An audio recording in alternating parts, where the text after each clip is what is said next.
Shalom para siswa yang dikasihi Tuhan, bagaimana kabar Anda hari ini? Saya yakin berkat Tuhan dan penyertaan-Nya terus menjadi bagian hidupmu. Mari kita berdoa sebelum mengawali seluruh rangkaian belajar kita hari ini. Allah Bapa di surga, terima kasih waktu yang sangat singkat ini kami boleh diberikan kesempatan untuk belajar bersama.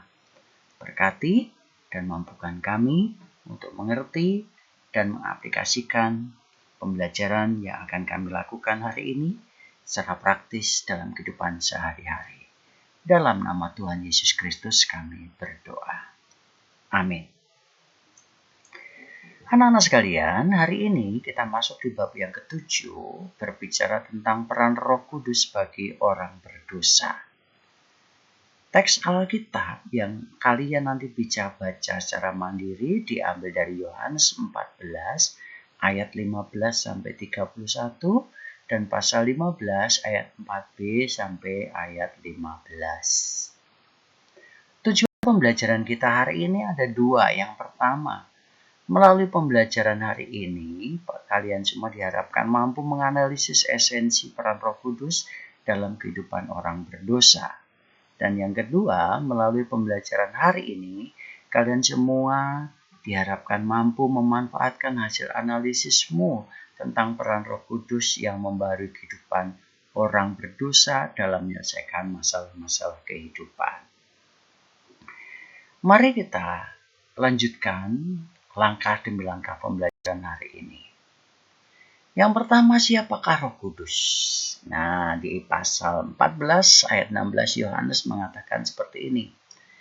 Aku akan meminta kepada Bapa dan Ia akan memberikan kepadamu seorang penolong yang lain supaya Ia menyertai kamu selama-lamanya. Ini janji Tuhan Yesus untuk kita semua. Sebelum Dia naik ke surga menjanjikan seorang penolong yang lain. Siapakah Dia? Nah, yuk kita teliti. Kata penolong yang lain, atau di sini saya ambil kata penolong, itu diterjemahkan dari bahasa Yunani. Teks aslinya memakai kata parakletos, artinya pembela. Berarti pribadi yang memberikan pembelaan pada saat kita diperhadapkan dengan penghakiman dan masalah kehidupan. Arti yang kedua adalah pengacara. Dia yang membantu kita menjawab setiap pertanyaan. Nah, kalau di dalam pengadilan ada pengacara di dunia ini, mereka hanya sebatas meringankan hukuman. Tapi kalau pengacara yang arti dari parakletos bukan sekedar meringankan, tapi apa? Memeteraikan sekaligus kita sebagai anak-anak Allah. Lalu arti yang ketiga dari parakletos adalah penghibur. Yaitu pada saat kita berada dalam duka cita, kesedihan, parakletos inilah yang memberikan penghiburan untuk kita. Pada saat kita ada masalah, parakletos ini juga yang akan memberikan kekuatan untuk menyelesaikan masalah. Itu arti dari seorang penolong yang lain yang diterjemahkan dari kata parakletos. Nah, yang berikutnya teman-teman, keberadaannya di mana dan seperti apa?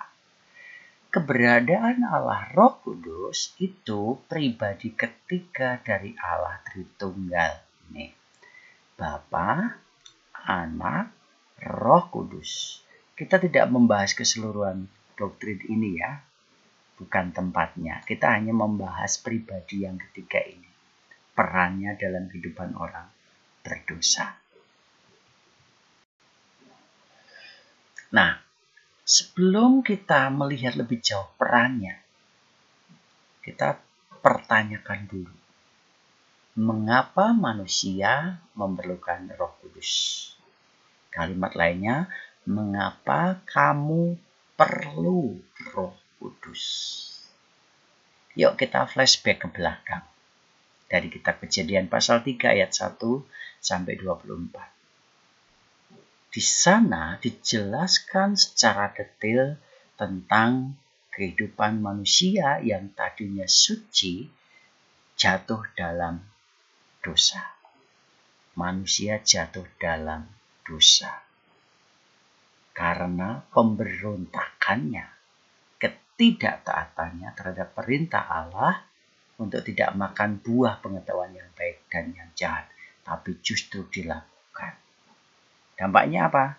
Manusia tidak lagi hidup dalam kesucian dan dia harus diusir dari tempat di mana dia ditempatkan semula, yaitu di Taman Eden. Lalu yang kedua, di Roma pasal 3 ayat 23. Karena semua orang atau semua manusia telah berdosa dan kehilangan kemuliaan Allah. Karena dosa yang dilakukan manusia pertama ini, berikutnya diberikan penjelasan oleh Roma, mereka kehilangan kemuliaan Allah. Yang tadinya ada gambar dan rupa Allah, citra dirinya, gambar dirinya, gambar dan rupa Allah jadi rusak. Nah, ini salah satu kenapa Kristus menjanjikan seorang penolong yang lain itu. Nah, teman-teman yang dikasihi Tuhan, kita lanjutkan bagian berikutnya, kita coba mengenal pribadi Roh Kudus. Di kitab Yohanes pasal yang 14 tadi, ayat yang ke-16, aku akan memberikan seorang penolong yang lain. Artinya kan tadi dijanjikan atau dinubuatkan. Ternyata Roh Kudus itu adalah pribadi yang dijanjikan oleh Yesus. Kalau janji, penggenapannya kapan? Penggenapannya di Kisah Rasul pasal 2 ayat 1 sampai 13. Berbicara tentang turunnya Roh Kudus atau yang dikenal dengan istilah Pentakosta. Di sana para murid dan orang-orang yang percaya dan bahkan orang-orang yang baru ketemu di situ dipenuhi oleh Roh Kudus. Nah, impaknya gimana? Impaknya adalah mereka disadarkan dari dosa. Jadi perannya menyadarkan manusia dari dosa-dosanya. Lalu setelah sadar, dibimbing untuk bertobat. Nah, ini perannya Roh Kudus. Menyadarkan manusia dari dosa. Kalimat lainnya menginsafkan manusia dari dosa. Lalu dibimbing dalam pertobatan. Buktinya gimana? Mari kita lihat. Bukti bahwa manusia itu disadarkan dan dibimbing oleh Roh Kudus untuk sadar dari dosa dan hidup dalam pertobatan di Yohanes pasal 14:26. Kita lihat.